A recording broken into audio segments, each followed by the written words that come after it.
السلام عليكم ورحمة الله تعالى وبركاته. مشاهدينا الكرام، أحييكم من تلفزيون دولة إريتريا وأقرأ على حضراتكم نشرة الأخبار لهذا المساء. أستهلها كالمعتاد بأهم العناوين.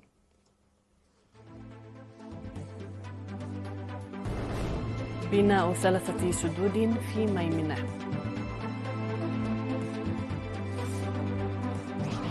دعوة لتقوية تأطير المرأة في الإقليم الجنوبي.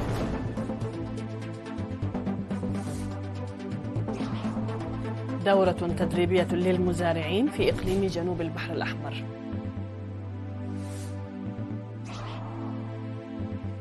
في الأنباء العالمية، وبدعم صيني وروسي، البرازيل والهند تطالبان بعضوية دائمة في مجلس الأمن.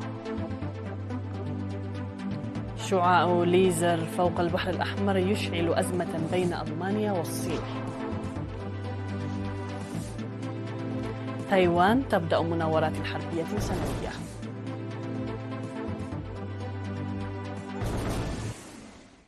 إلى تفاصيل النشر، أهلا بكم. تم بناء 3 سدود جديدة في مديرية ميمنة بكلفة تزيد عن 20 مليون نقفة.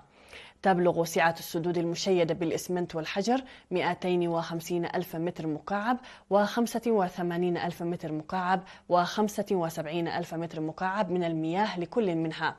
وقال المهندس جبرسلاسي سمرة الذي أشرف على عملية البناء إن السد الأكبر يبلغ ارتفاعه 15 مترا وعرضه 140 مترا، في حين يبلغ ارتفاع السدين الآخرين 11 مترا وعرض كل منهما 60 مترا.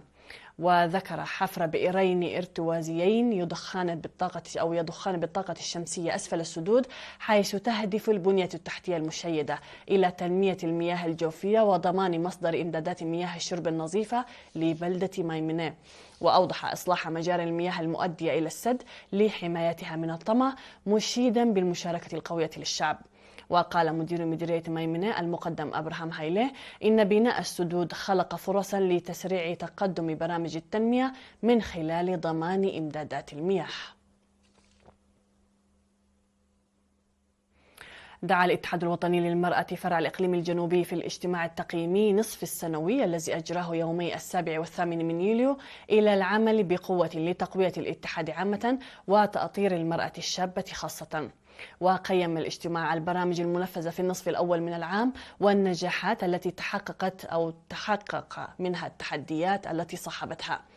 وقدمت مسؤولات الاتحاد في 12 مديرية تقارير إجمالية عن أنشطتهم، وناقشوا نقاط القوة والضعف والقصور.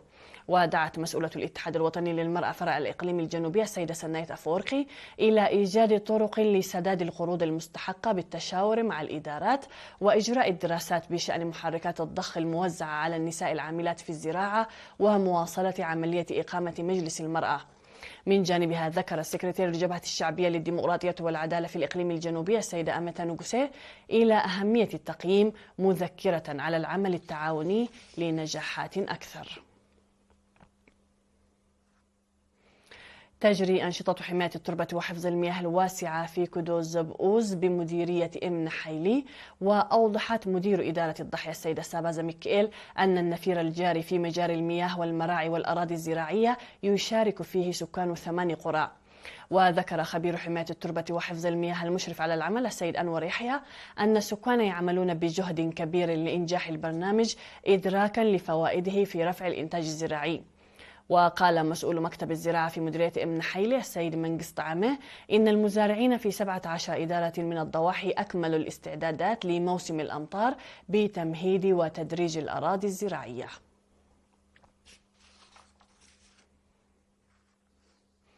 دعا ممثل سلطة الغابات والحياة البرية في الإقليم الجنوبي النقيب تولد تخله إلى الحفاظ على الأشجار المزروعة في مديرية صنعفة والعناية بها بشكل صحيح، إلى جانب الجهود المبذولة لحماية الأشجار من القطع الجائر.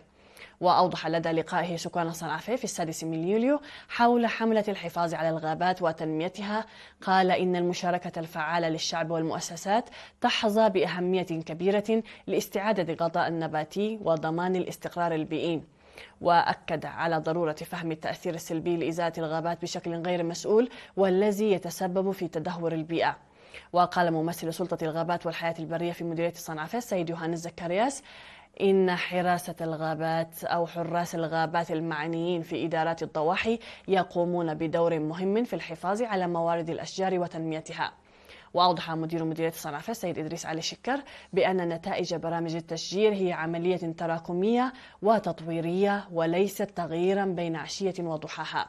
واقترح المشاركون أن تقوم إدارات الضواحي والقرى بإنشاء محميات محظورة أو محميات قروية واتخاذ تدابير جدية للحد من إزالة الغابات وتنفيذ عملية مراقبة من المشاتل إلى ما بعد زراعة الأشجار. نظم مكتب وزارة الزراعة في إقليم جنوب البحر الأحمر دورة تدريبية في مدينة عصب للمزارعين النموذجيين حول إعداد واستخدام الأسمدة الطبيعية الجافة والسائلة. شارك في الدورة التدريبية المنظمة يومي 7 و8 من يوليو مزارعون من مديريتي عصب وجنوب دنكاليا بالإضافة إلى أعضاء المكتب.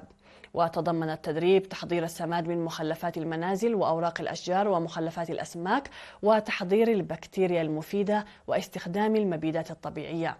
وقال مسؤول مكتب وزارة الزراعة السيد محمد عبد الرحمن إن الهدف من التدريب هو رفع وعي المزارعين وتشجيعهم على استخدام الأسمدة والمبيدات الطبيعية.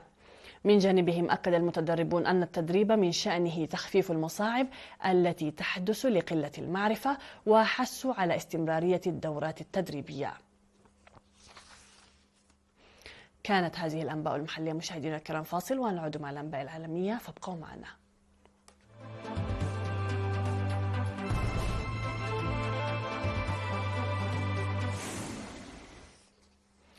على الصعيد العالمي طالبت البرازيل والهند بعضوية دائمة في مجلس الأمن الدولي، وذلك خلال زيارة لرئيس الوزراء الهندي ناريندرا مودي إلى البرازيل التقى خلالها الرئيس لويس إيناسيو لودا سيلفا. وفي بيان مشترك صدر دعا مودي ولولا إلى إصلاح شامل لمجلس الأمن الدولي الذي يضم حاليا 5 أعضاء دائمين يتمتعون بحق النقد الفيتو، وهم فرنسا وبريطانيا والصين والولايات المتحدة وروسيا. وأكدت الهند والبرازيل مجددا دعمهما المتبادل لترشيح كل منهما لشغل مقاعد دائمة في مجلس الأمن الموسع. وقال لولا ومودي إن بلديهما يتمتعان بإمكانيات استثنائية، ولهذا السبب نطالب بمثل هكذا دور في الأمم المتحدة. ووصف مودي من جانبه العلاقة الثنائية مع البرازيل بأنها ركيزة أساسية للاستقرار والتوازن العالميين. وبحسب البيان المشترك فإن الصين وروسيا تدعمان تشريحي الهند والبرازيل لعضوية المجلس الدولي. رفضت وزارة الخارجية الصينية اتهام ألمانيا لسفينة عسكرية صينية باستهداف طائرة ألمانية بالليزر في البحر الأحمر، وصفة هذا الادعاء بأنه يتناقض تماما مع الحقائق المعروفة للصين.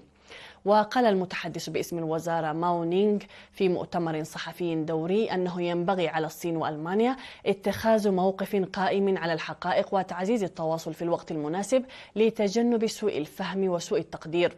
وكانت قد أعلنت وزارة الدفاع الألمانية أن طائرة استطلاع ضمن مهمة الاتحاد الأوروبي لحماية الطرق البحرية في البحر الأحمر كانت تعمل عندما تعرضت لاستهداف بالليزر دون سابق إنذار من قبل سفينة حربية صينية سبق أن واجهتها من عدة مرات في المنطقة خلال رحلة روتينية.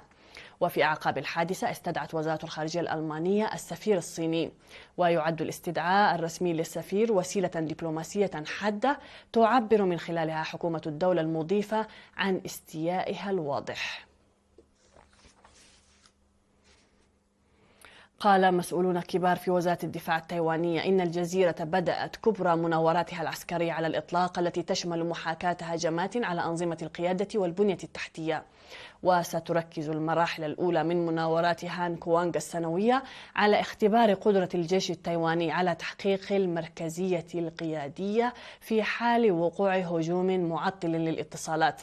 وعلى مدار الأيام العشرة المقبلة ستتوسع التدريبات لتقييم استعداد تايوان القتالي لصد محاولة واسعة النطاق للاستيلاء على الجزيرة.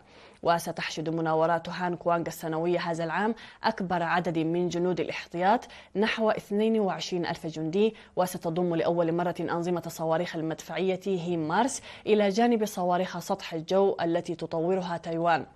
وتنظر الصين إلى تايوان الخاضعة لحكم ديمقراطي على أنها تابعة لها، وقد كثفت من ضغوطها العسكرية حول الجزيرة على مدى السنوات الخمسة الماضية، بما في ذلك سلسلة من المناورات الحربية. وفي بكين قالت وزارة الدفاع الصينية إن مناورات هانغ كوانغ العسكرية التايوانية ليست سوى خدعة.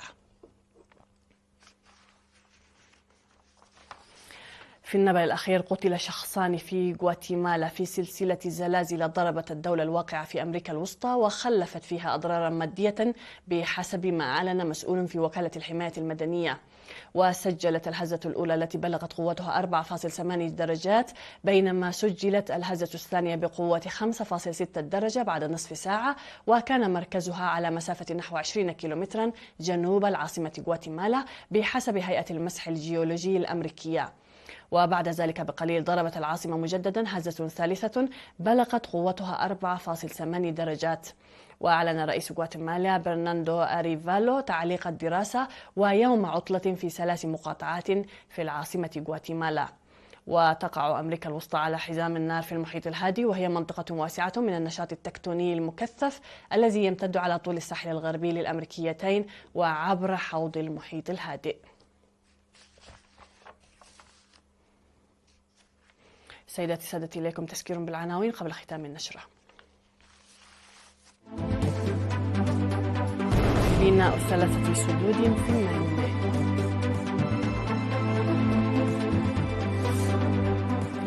دعوة لتقوية تأثير المرأة في الإقليم الجنوبي.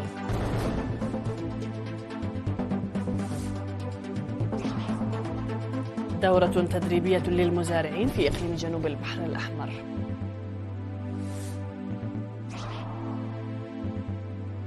بدعم صيني وروسي، البرازيل والهند تطالبان بعضوية دائمة في مجلس الأمن.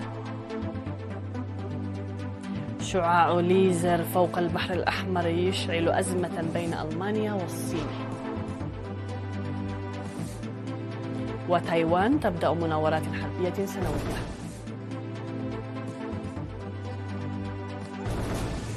مشاهدينا الكرام، هكذا نكون قد وصلنا وإياكم إلى نهاية النشرة قدمناها لكم من الفضائية الإريترية. شكرا لكم على حسن المتابعة، والسلام عليكم ورحمة الله.